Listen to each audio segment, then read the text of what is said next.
हम एगो जत सारी गावत तनी पहले के दादी अम्मा पीसत रहलो तो जा मकई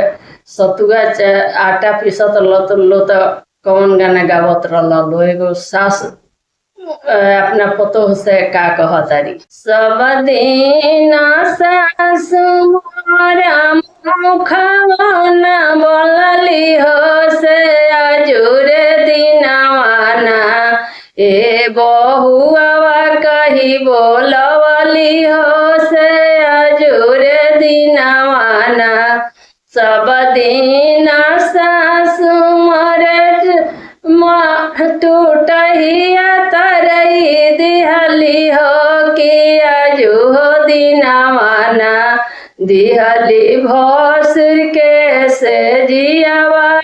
अजू हो दिनवाना सब दिन सासु मोर चोकर के लिटिया दिहली हो से अजू हो दिनवाना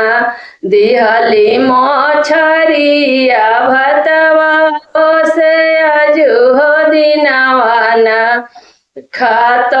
पियत सासु बड़ा निक लगले हो अचवे कबेरियाना सासु घुरु मेला का परवा अचवे कबेरियाना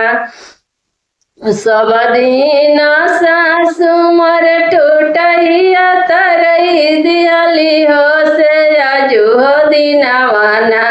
दिहली भसुर के से जियावा हो से अजू हो दिनवाना जर जिमीदारवा से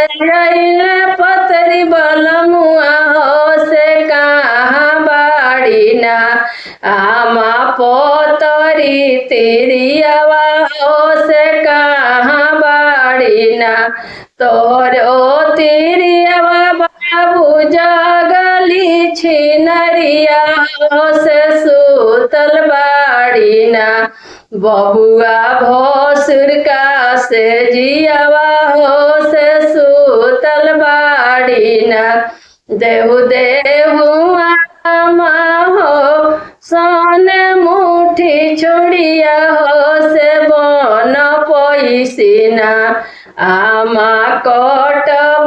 छिउकिया हो से बन पैसिना एक छिउकी मरल हो दुई छिउकी मरल हो कि तीसर छिउकी